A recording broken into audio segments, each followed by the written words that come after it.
Hey, and welcome to the Pit Lane, a Formula One podcast where we talk about everything Formula One. In this week's episode, we will be discussing the inaugural Las Vegas Grand Prix, along with a preview of the season finale in Abu Dhabi. I'm your host, Jordan Wynn. Alongside me is my co-host, Alden Kwell. How you doing? I'm good, Jordan. It's nice to see you again. It's been a couple of weeks, but happy to talk F1 once again. Always are. I'll start with a little bit of news. Cadillac dropped a bomb this past week, committing to being an engine supplier to Andretti in 2028. Huge news. You're not kidding. That is a bomb. That shows serious commitment by the Cadillac group. Definitely makes it more difficult for F1 to reject the Andretti bid to be the 11th team. I noticed you said starting in 2028. Is there a reason that they would start supplying engines in 28 when Andretti is attempting to join the grid in, 25 or 26? I believe 25. Okay. Yeah, why is that gap? There's a gap because apparently you need a 4-year notice to the FIA Formula One stating that you will be an engine supplier. Okay. So that was the reasoning they gave for 2028. Oh, right. Okay. So it's the end of the 23 season. And if they had announced it any earlier, it wouldn't have mattered. Right. Okay. And so you think that this weekend had any play into why they chose to announce this?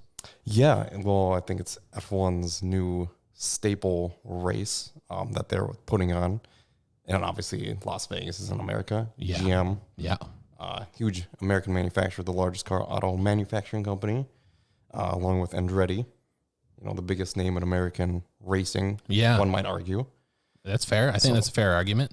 Yeah, I think that's so it just kind of the stars aligned in terms of this weekend, this race, F1 being in Las Vegas, the eyes, the attention, the drama.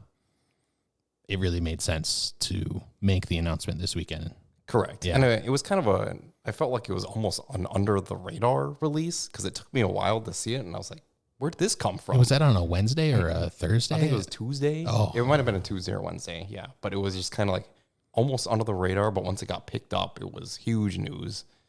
And yeah, it's another checkbox for Andretti that, you know, Formula One and the other teams have set on Andretti. Correct. That they've been able to check off the list.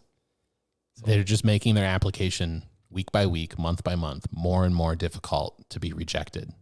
And at this point, if they do reject them, that's just playing to F1 and saying, oh, we're just the, boys club and nobody else is allowed in unless we say so. Right. Like if Andretti joined and Cadillac supplying an engine, there's less fear of Andretti falling off the grid like some of the other newer entrants did.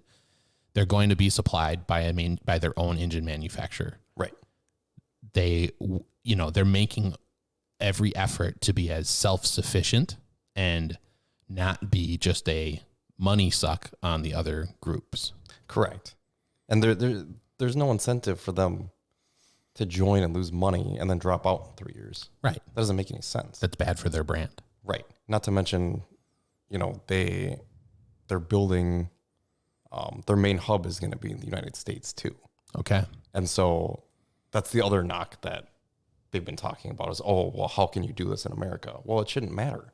It shouldn't matter to the other teams because that should be a weakness for Andretti then. It should give everybody else an advantage. Right. Or if you're worried about them poaching your staff and they're setting up shop in America, they're less likely to poach your staff. Right. Because your folks who live in the UK either can't leave or don't want to. Right.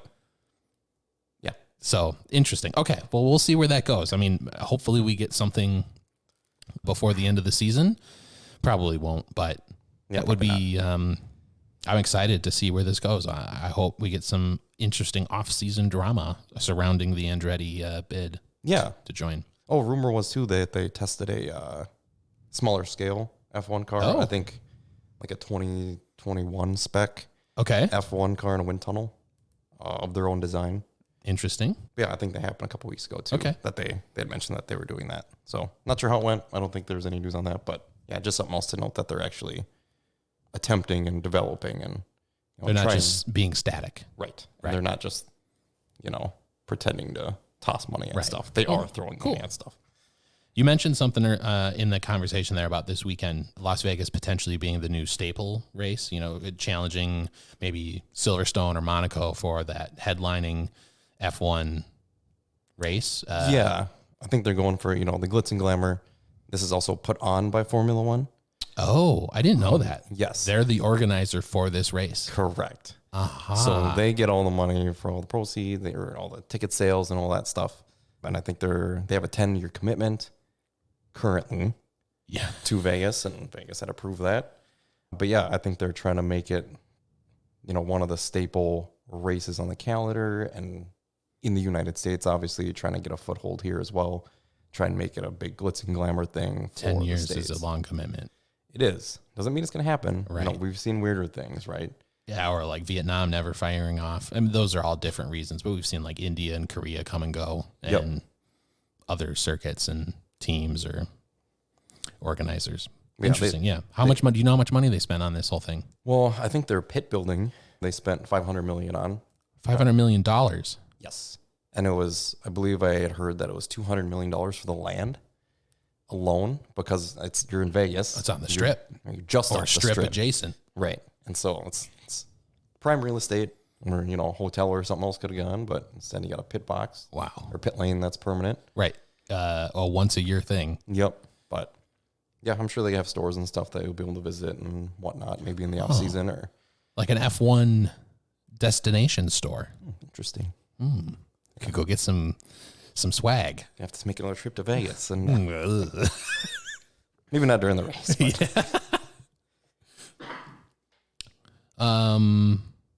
Let's talk about the event this weekend. You tell me, I missed a lot of what happened in the Thursday, Friday build up. So tell us what all went down. Yeah, so a lot going on. I believe Wednesday, because they moved practices up a day than normal. Wednesday had a quote unquote opening ceremonies. Okay. Which I think they're only doing this year to kind of promote the race. They had a bunch of musical guests. They each played one song that lasted about 25, 26 minutes. Okay. They each had their own stage in the main pit straight or front straightaway. And then they announced all the drivers in this weird, like, Hunger Games style. They all came out of the stages. They, like, rose up out of the floor. All of them, all 20? They all 20, and they did one at a time. So they had, the first ones, I think, was Team Haas, and then it was piloted by, Kevin Magnussen and Nico Hulkenberg. And they came out of the floor of the stage. Interesting. They waved whatever, and then they went back down. And then the next one was AlphaTauri, Yuki Tsunoda and Daniel Ricciardo came out of the stage, and they came back down. That is so whack. Yeah, it was kind of crazy. It was a little bit over the top, but yeah, it was. This is what Max's comments were about the weekend came from. This is kind of where it started. Some of it, it felt like a clown. Yeah. On stage, where it was like, well, I can see that as a driver. This isn't what you're here for, right? And you're just kind of being shown off as a asset, right? Yeah, right. But it's something you got to do, the media obligation. Yeah, of course. Right. And this is F1's big new race of the year. All the glitz and glamour we're talking about, trying to get on the calendar, trying to make it a mainstay. So you got to put on a show for at least the first inaugural one. Okay, so this is before any race car has even hit the circuit. Correct. Interesting. Okay, here we go. And then we get to practice Thursday evening at about, I think it's 10 o'clock. They did practice at P1. 5, 6, 7 minutes in, there's a yellow flag on the strip. And Carlos Sainz, unfortunately, runs over a loose drain cover. Ouch. This forces a red flag. Because he can't get back to the pits. Correct. His car is like toast. Well, yeah, it's toast, but the good thing it was intact. Okay. Right, so he could pull off safely at least. It was damaged pretty poorly underneath, and a lot of parts had to be exchanged. We can talk about that in a little bit.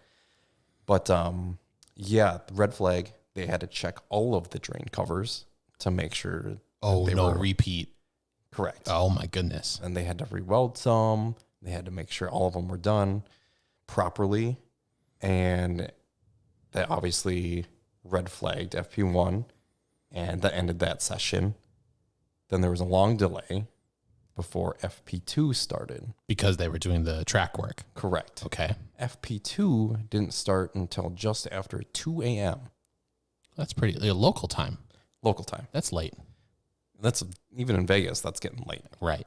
For a 90-minute session because they extended it out 30 minutes.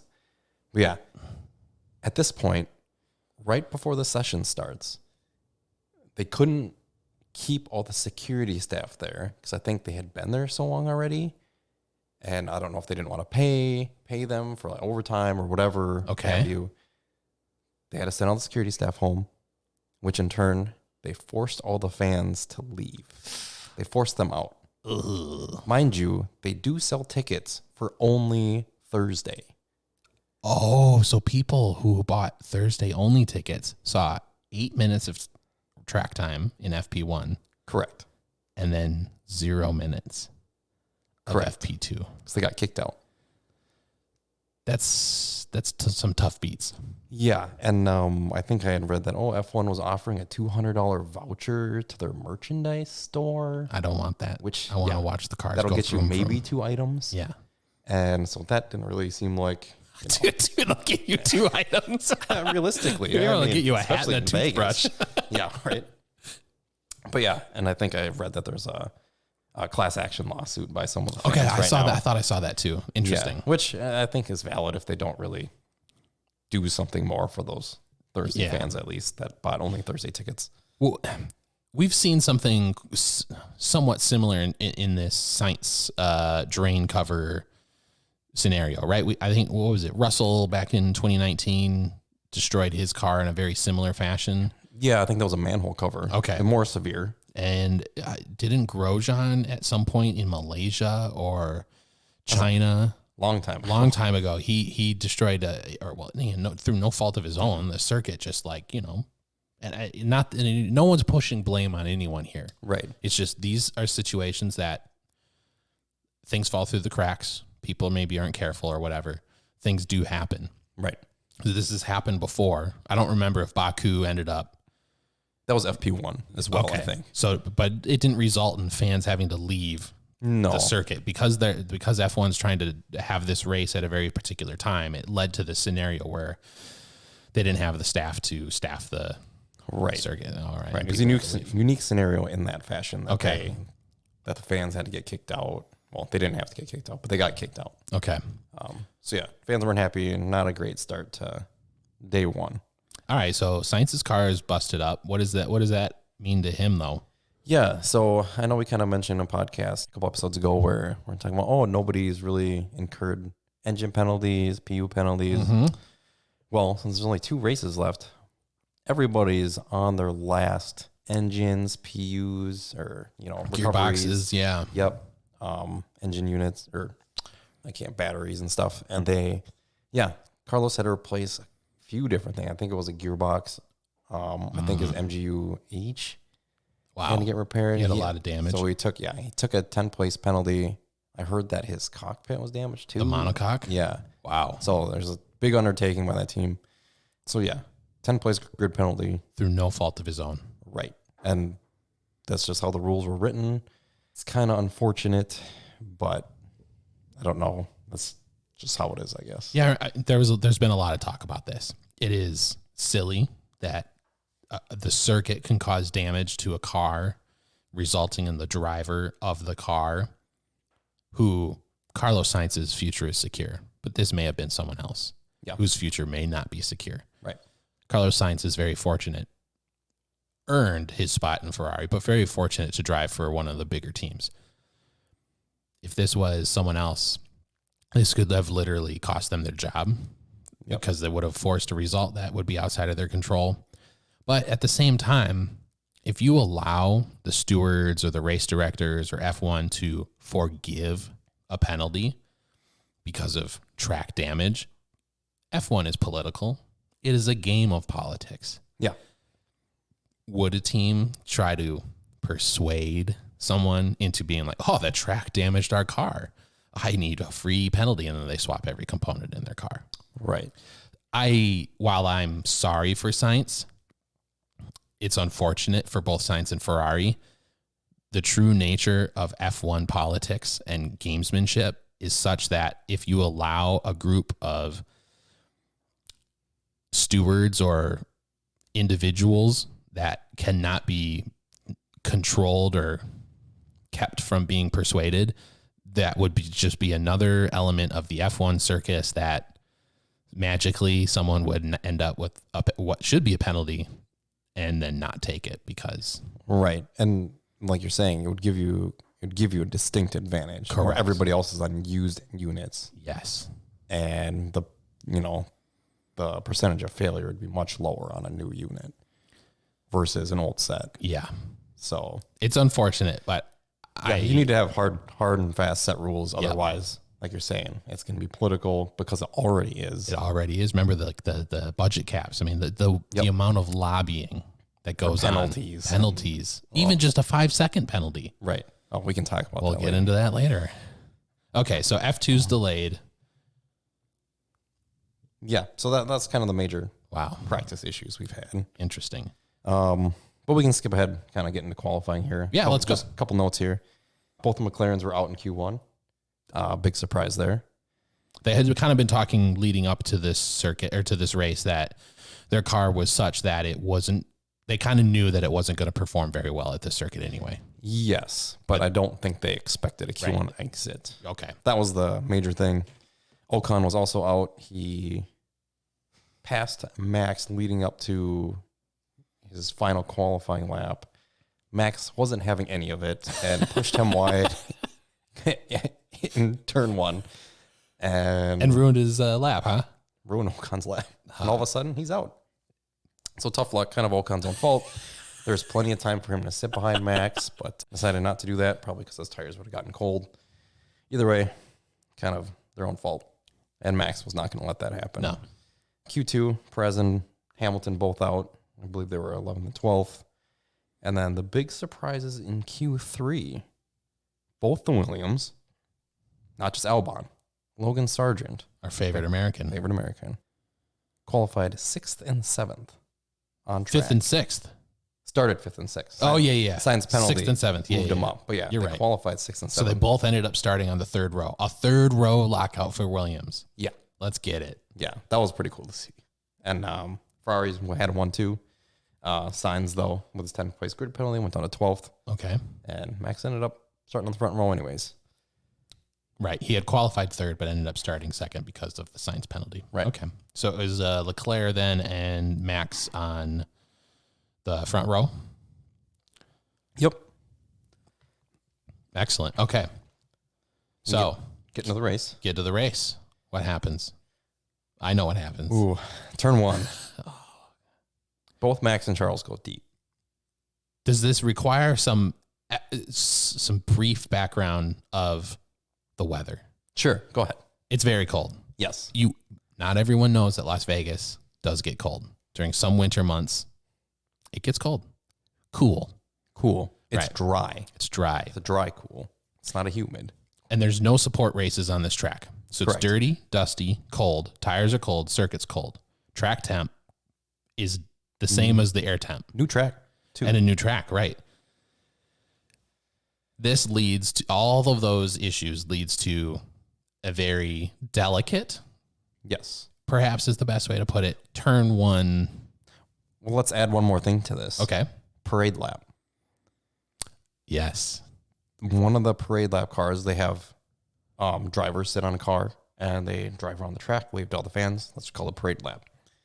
One of the cars was leaking oil on the start finish line. On the boxes. On the grid.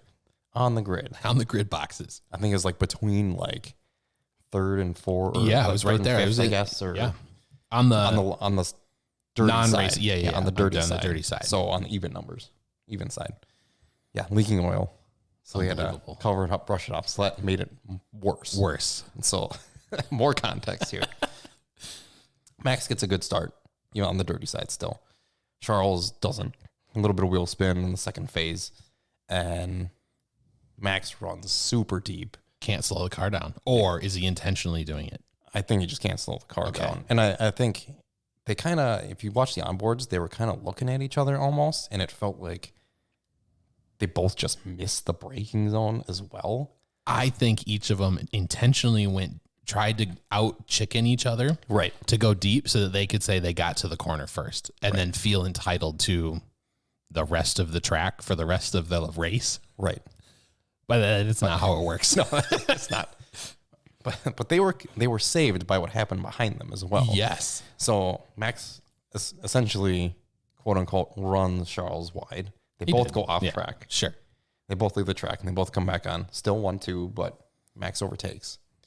Max ends up with a 5-second penalty in the end from that scenario. So we can kind of resolve that piece for now because he doesn't. We'll put some quotes around resolve, but yes, he that's doesn't fair. get the position back. Yeah, and he has a 5-second penalty. Alonso spins behind them, kind of on his own, and he couldn't explain what happened either. So he probably ran over the oil.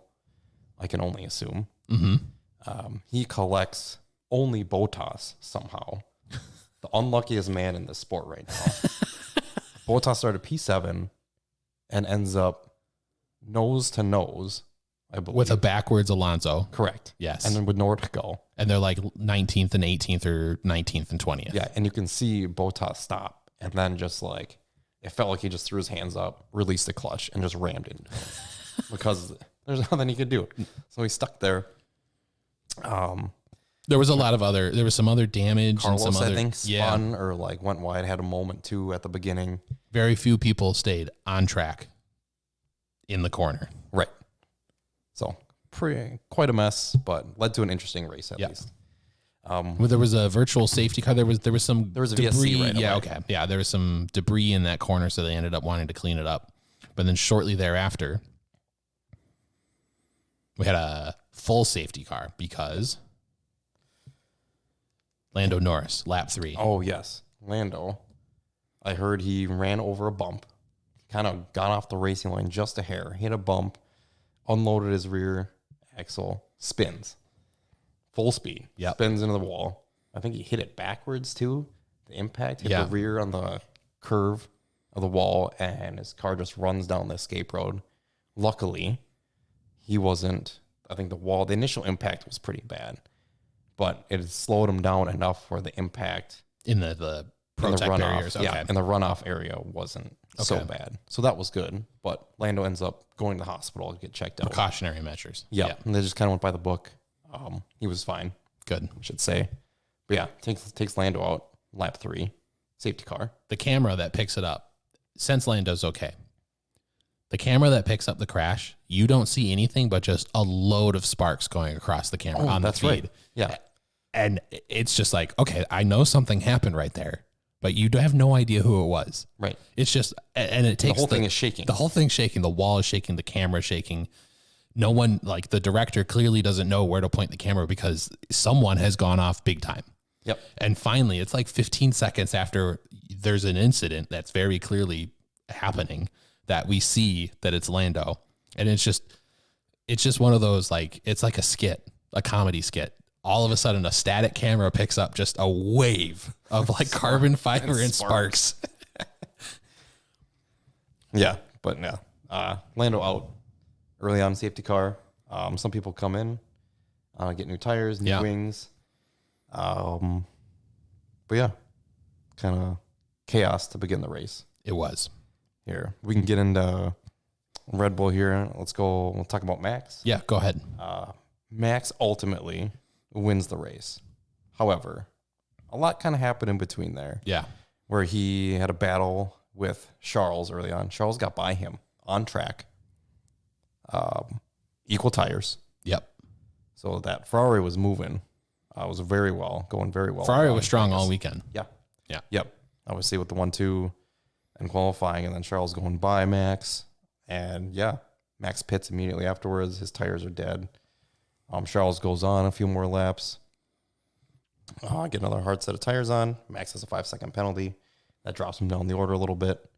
But he ultimately is able to recover because of another safety car later on caused by more debris from Russell turning into him. This is on lap 25. Yes. Verstappen has pitted. He's making his way up through the field kind of Russell, they're fighting for position. This isn't a lap. No one's on a damaged car or anything, but it's right on the end of the strip, right? Yes. They're about to turn into the corner, and Russell doesn't see Max. Maybe he does, and he just kind of trying to close the door a little too late, but they ended up colliding, and there's debris again. Yep. I think Max ends up with some wing damage. Okay. And maybe that's right. Floor damage or something, but yeah. Russell ends up with a 5-second penalty there. He holds his hands up after the race, says, I didn't see him. Turns in, hits him.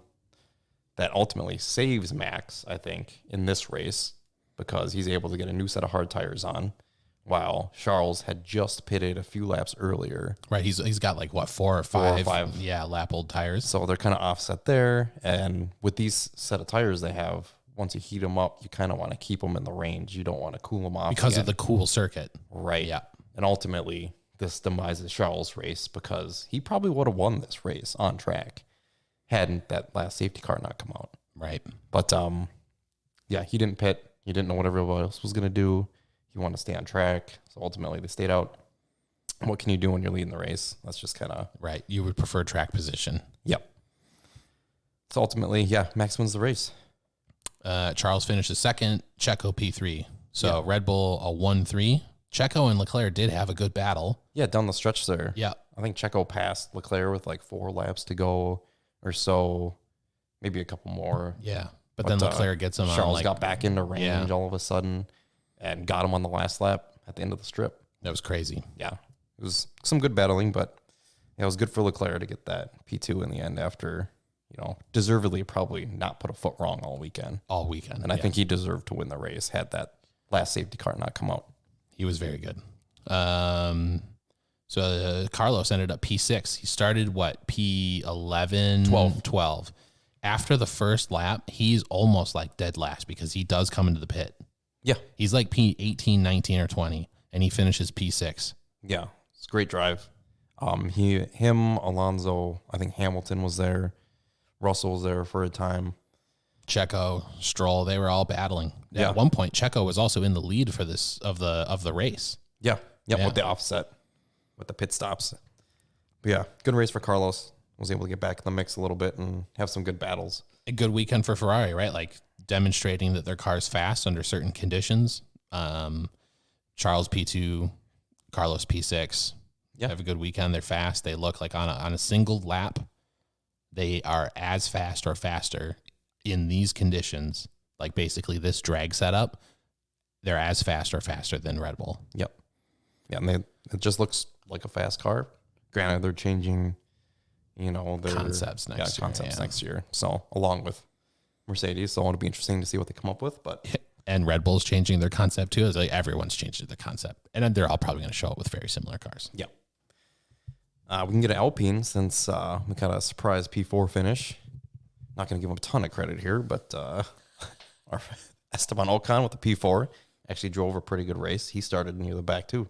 Started P16, but he ended up having a really good, first lap or two after some of the restarts? Yeah, with the crashes and the restarts definitely helped his race out. He was only a few spots behind his teammate. But he was kind of flying solo on the team up front. Not all race. Okay. Kind of what happened with him. I think that last safety car, Gasly didn't pit. I'm not sure, or he used his tires up too early, and Ocon didn't. Okay. His tires were just in a better state. He went by his teammate. He went by a few other people, ended up P4. Gasly was running P4 for a long time, and he dropped off like a stone toward the end of the race. Ended up P11. He was P4. Ocon passed him. Yeah. So then he was like P5 for a little bit, but then he just fell off like a cliff. Yeah. Interesting. Tires just dropped off toward the end of the race. Aston Martin. Lance Stroll, P5. Yeah. Let's go. That's back-to-back P5s for Lance. Outscored his teammate this weekend. I think he made up 9 positions on the opening turn, which is absurd. Granted, what happened helped him out, but yes. He started P19. All the same. You have to be in it to win it. Yeah. You have to not crash, which he successfully did. Yes. And sometimes, you make other people's misfortune is your fortune. Yeah. It's amazing how well he does start races. To be fair, a lot of times he has a car that can take advantage of these situations, but you also have to see what's happening in front of you. Yeah, I agree. And, He's very good off the line. Yeah, very good off the line, very good in these scenarios that happen in front of him where he can avoid a lot of it. Just decision making in those scenarios has worked out really well for him. So yeah, P5 for Lance Stroll. Alonso P9. Okay, picks up a couple points. A couple points for Aston Martin. Like we said earlier, kind of battling with Sainz and Hamilton throughout the race. Ended up behind them in the end, but I just think the other cars were stronger this weekend overall. Mercedes, Hamilton ended up P7. Okay. He had some incidents as well. He had contact with Piastri, I believe, and had a tire go down. Yeah, he had a puncture. Yep, and I think, by the time he realized it, I think he had to go around the track again. Yeah, he did. He lost a lot of time. So yeah, he dropped like a stone there too for a while before he could get back to the pits. Yeah, ended up with a strong P7. That car was fast all weekend as well. Qualifying for him didn't go great, but yeah, the car was quick during the race for sure. We should mention that while Russell ended the race with a P8 classification, he finished the race P4, I think? P4. Yeah. Before a 5-second penalty. That's how close P4 to P8 was. Yeah, all within 5 seconds. All within 5 seconds. Russell ended up having a 5-second penalty, finished the race P8 in terms of classification. He had a really good day. They both, honestly, Mercedes had a good weekend given how poor Brazil was the last time out. Yes. They had a very bad weekend. Yes. So this was a good rebound for the team. Yep. And had a little bit of luck on their way. You know, they should have been on the podium, I think. Or at least been fighting for it up there with Checo and Leclerc. Yeah, they should have. Especially with what was happening in the front. McLaren, Piastri, we kind of mentioned. He had contact with Lewis. Yeah, he kind of got caught out by his strategy. He started on hards. When that second safety car came out, he put on another set of hards. So he had to pit again because you have to use 2 different tire compounds. Yeah. So it was unfortunate for him. I think he was running P4 at that time. Yeah, but he had to pit. Well, it was like with 5 laps to go or something. Put on a set of mediums or softs, and he made up some places and got back to P10. And then Norris, it was a DNF because of his crash earlier that we talked about. Yeah. Now, Williams, we were talking about how they started on a 3rd row lockout, but they didn't end up finishing very strong, did they? No, ultimately their tire wear still got them on a cold track. And yeah, Albon finishes P11. He hung in there for a while, but he ended up dropping like a stone toward the end as well. Logan Sargent ended up P16. I'm not really sure what happened to him. Probably similar scenario. Just going to hold on to their tires. Unfortunate for them. Yeah, just got caught out. Again, it's not their weekend. Definitely a big missed opportunity for them to lock up, I think, 7th in the championship. Haas, Magnussen P13. I think he started in the top 10 as well this weekend. He did, yeah. He was in Q3, but he did not have a great race. P13. Hulk was kind of in the middle, in that middle pack. He was kind of hovering between like P8, P12 all night, but he ended up not finishing the race. Do we know what happened? It was DNF. Yeah, DNF. I'm not sure what the actual issue was. Okay. Do you know? No, I don't either. Yeah, I'm not sure, but yeah, ended up DNFing. Too bad. AlphaTauri, they were just slow all weekend. Too much drag on the car. Yeah. There just always has been. This year, Ricciardo at P14, Yuki P18. Nothing they could really do anyways. They were kind of stuck back there. Alfa Romeo, Zhou Guanyu P15. Bottas with his unlucky start. Immediately dropped to the back of the field from P7 and finishes P17. All right. So not much he could do there either. So the race finishes. We got our podium. Max, Charles, Checo. They go into the pits like they normally do. And then there's no cool down room. No cool down room. What? Why? It's beautiful. Rolls-Royce pulls up. Picks them all up. All of it? Just the 3? The top 3. Okay. Picks the top 3. They all go in the back seat. Kind of squished together. This is meant to be the cool down room. A cool down cab. Yeah, cool down cab. And they drive halfway around the track to the Bellagio. Oh my God. Right. Because the start-finish straight is almost on the opposite side of the circuit. Oh my gosh. So they're taking like a 20-minute Uber, if you will. Felt that way at to the Bellagio. 2 a.m. our time. Right. And the Bellagio fountains aren't on. It's like there, it's meant to be a picturesque area, but it's not. Right. Okay. Interesting. Drive down there. There's a little gap. They open up the fences. David Coulthard's waiting for him to do some interviews. They do some interviews. Okay. And then the Bellagio fountain goes off. Oh, no. And that's the scene for the drivers. Oh, my gosh. I think they have like some fancy ritzy grandstand on that spot. Okay. Set up like a makeshift one. Yeah. For the fancy people. And they got to enjoy a water show at the Bellagio, I suppose. And then take the Rolls Royce back to pit lane. No. To do the podium. Podium. This is where I turned off. I couldn't. This is such a gimmick. It's extra, isn't it? It's unnecessary. Yeah, it is. And I'm willing to bet this is the only year they do it. I think it's just kind of one of those, it's the first inaugural race there. Right. They want to put on a show, give access to the fans a little bit, the people that are paying the big bucks to kind of support this. But yeah, I hope they don't do it again. It's a little over the top. Right. They only did the football entrance silliness at Miami the one year, right? I think so. Okay. Yep. So let's hope this goes the way of the dinosaurs. Yeah, we can only hope. But yeah, kind of interesting post-race thing. Unique, we should say. Or maybe they'll think of something different next year. Yeah. But we'll find out. I don't know. Is Vegas the same time next year? I don't remember off the top of my head. I know it's in the latter half of the season. Yeah. In this fall period, but it might be before another one or something. Yeah. I bet the teams try and lobby to get it earlier or not back to back with Abu Dhabi. Yeah, that's a long way. Doesn't make a whole lot of sense. No. But quite a year this year. All right, yeah, let's head into a new section of the show. Winners and losers of the weekend. What do you got for a winner? I have the Ferrari team. Yeah. As the winner. Strong car all weekend. They set up well. They qualified well, practiced well. The races went well aside from Carlos's spin on the opening lap, but a P2 and a P6 for both of them without any strategy failures. Correct. I think they had the upper hand most of the race. They did. And they just got unlucky. But they had a good car. I mean, if you're battling with Max at the front, you've passed Max on this year. merit. Yes. On merit. That's a solid weekend.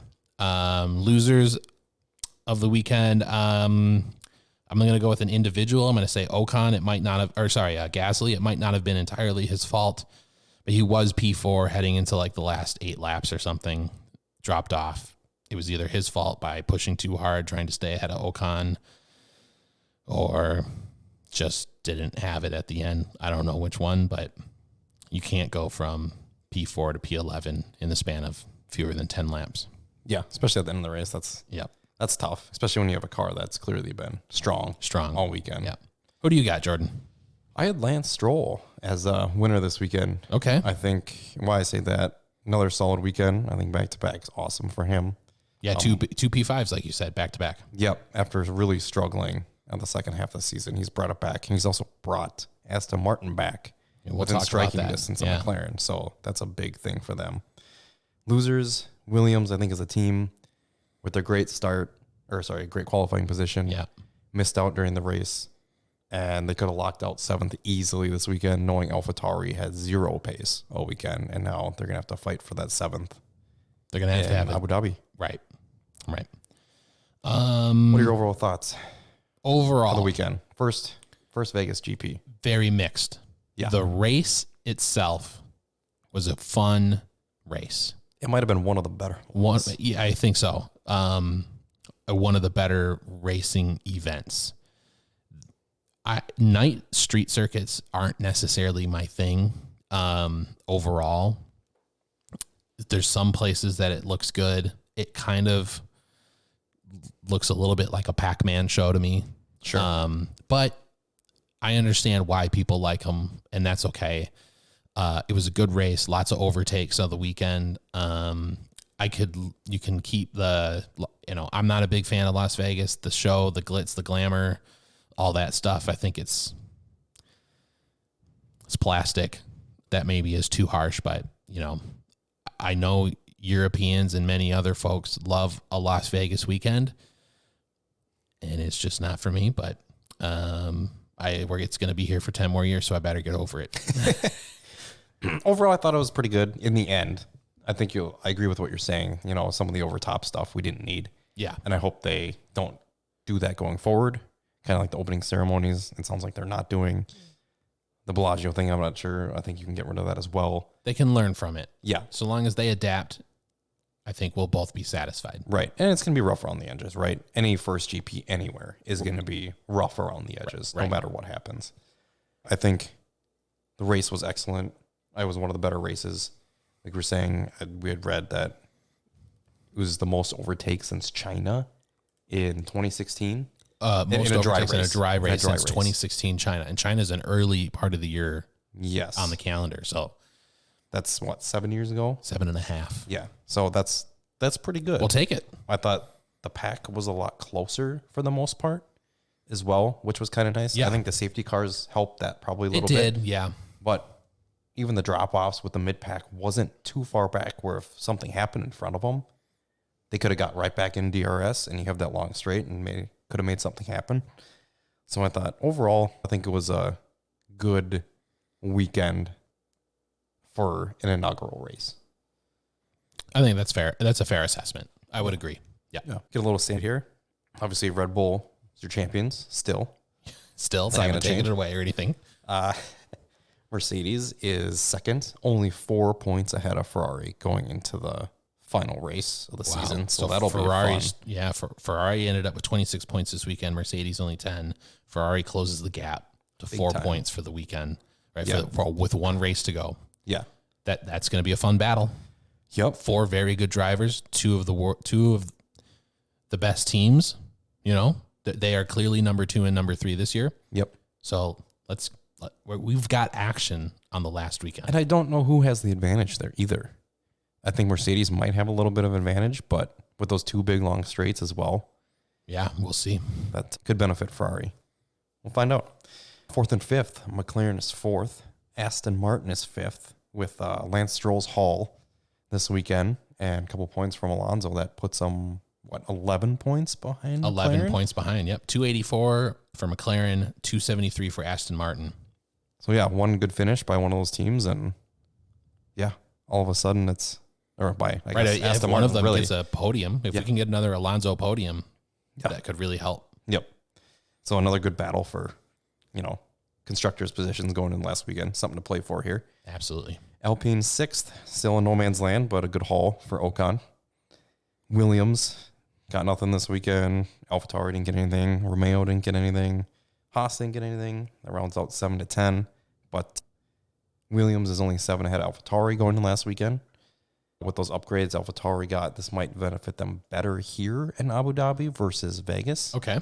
Obviously more corners, But yeah, we'll see what happens there. Alfa Romeo in turn is only 5 points behind AlphaTauri, but they haven't scored huge points. Yeah, I haven't scored a lot of points in a while. And I think Haas is probably not going to pass Alfa Romeo. Probably not. Oh, It would 4 take points. a crazy race in Abu Dhabi. Yep. So the driver standings, Max, he is surprisingly still our champion. Yeah. Big news here is Sergio Perez locks in second. So He it's does. Red Bull's first 1-2 Ever. And this is with Vettel winning 4 straight championships. Right. So, yeah, that's big for them. I think that's the main thing they wanted from Checo, obviously, this year to really lock in that second place in the end. Lewis Hamilton, I think he locks in third. Is that right? Yes, he did. And He's on 232. Then we've got a double Spaniard, 4th and 5th at 200. So that'll be a good battle. That will be. For 4th position, Lando Norris is also there as well. He's only 5 points back. Right. Charles Leclerc is only 12 points back out of that battle as well. At 188. So I mean, if there's he some wins, chance to mix up there. right, he could score a lot of points. Russell's locked into 8th. And kind of going online, Piastri, Stroll, Gasly, Ocon. Those 2 are pretty tight for teammates. They 4 are. points separating Gasly and Ocon. They're gonna race. Yeah, Ocon's not gonna They're gonna race. not gonna let that go if he has a chance. Albon, 27 points. He's pretty much locked in there. Yuki, 14th. Bottas, Hulkenberg, Ricardo, Zhou Guanyu, Kevin Magnussen, Liam Lawson, who's obviously not driving anymore. Yep. Sargent. Logan Sargent, DeVries. and Nick DeVries. All right. So, yeah, we've talked about what's going to come in the race or some of the battles that are ahead of us, both for the constructors and the drivers. Talked about the 4-point gap between Mercedes and Ferrari, battle for second, McLaren and Aston battling for fourth, Williams, and all the shenanigans at the back. Yeah. They're all technically within striking different distance. But I think the only realistic thing is maybe AlphaTauri getting to Williams, potentially. Yeah. Just based on how their second half of the season has gone for them. So, yeah, it'd be interesting. Last race of the season. It's been the longest one in F1, I think. The longest season? Yeah. Yes, the most races. And we even had one canceled. It's Imola. crazy. Yeah, Rest Imola in peace. earlier in the year. I hope to see it back next year. It should be. It's on the Should be. calendar. I think it's one of my favorite ones, actually, that they brought back. It's fun to watch. But, yeah, last race of the year. Anything else you have for Abu Dhabi? No. I think it's going to be a fun event. Of all the desert circuits, it's kind of one of the nicer ones in terms of the surrounding area and the Yas Marina. Yeah. It's got like a bird sanctuary, so it looks good. We didn't really touch on any of the Las Vegas liveries. Truth be told, they were all garbage. That's why we didn't talk about them. But we'll get some livery chat. Yeah. Red Bull had another fan voted one this weekend. Trash. Kind of had the neon, went for the neon quote unquote look. It's too much. AlphaTauri had a lot of squiggly lines. Don't know what those were. Williams had a welcome to Las Vegas sign painted on their car. Didn't make a lot of sense. No, I do like that it was only on the engine cover though. I like that they kind of have been doing that. Like they put the U.S. flag. Yeah, on the engine that's cover right. Yeah. In Texas. Okay, so they only have to paint one carbon fiber panel. Right. Okay. So it doesn't slow them down as much. Who else? Alfa Romeo's actually I didn't think was that bad. No. It was unique. It was unique. It won't- looks good in a still photo. It Yeah. does not look good on the circuit because it's just a black car. And you in can't night. see There's nothing there. Yeah. the cards that were on there that were in gold. Silly. Who else? Alpine had one, although I don't think you could really I didn't tell even unless notice. you looked at it. No, I didn't even notice. It was in the blue. Okay. I didn't pay that much attention to what was in it, Okay. but I just saw that. I knew it was different. But yeah, it was in the blue. It was kind of metallic-y, and I'm sure it had its own design. Interesting. Ferrari. Ooh. Ferrari was the one good one. Yeah, you're right. Yeah, the Ferrari livery was pretty cool. The red and white. Ooh. The white wing. The white wing looks so good with the black Ferrari letters. Yes. Yes. Yeah, Although I do like the yellow, but the white looked really good that as looked well. good. That did. Yeah. All right, we stand corrected. Yeah. I think those are the liveries this weekend. So looking forward to Abu Dhabi. I just want to see a clean race. Want to see the battles. Hopefully there aren't any penalties like we want to see the drivers who are battling for second, third, fourth, fifth, sixth, and the constructors, second and third, fourth and fifth. We want to see fair fights. We don't want to see penalties. We don't want to see someone winning on a technicality or a default or even like a time penalty after the race. That's not something we want to see. So I want to see some good on-track battles. There's a lot of straights in Abu Dhabi. So there's a lot of passing opportunities. It could be exciting. Hopefully it all goes well. Yeah. And it's next weekend. It's this coming weekend. Yeah, back to back on the weekend. We Right. go from West Coast it's West Coast time Yeah. to Yeah. I don't even know what the time zone they're in, I don't either. to be honest with you. I will say that while it's difficult for everyone involved in F1 to get from Las Vegas to Abu Dhabi, at least the season doesn't peter out on a week gap or a 2-week gap between the events, right? Like we're doing bang, bang. We're getting the events one right after another. Maybe it can be designed better where they're closer geographically. So people are struggling. That they were up very late in Las Vegas, the teams. Yeah, it's the not like there media. was a lot of fatigue this weekend. It's a with lot, everybody. yeah. Especially with the nighttime racing. Unbelievable. Late night. Right. And thank goodness it wasn't hot because that would have just added another element to the whole Yeah, tiredness. definitely. Yeah. I'm looking forward to the season finale in Abu Dhabi. Yeah. We'll be back here in a week. Yeah, I think so. And we can talk about Abu Dhabi then. Right on. Yeah, this will conclude another episode of The Pit Lane. This has been your host, Jordan Wynn and Olden Kwell. Thank you for listening, and we'll see you in the next episode. See you, Jordan. See ya.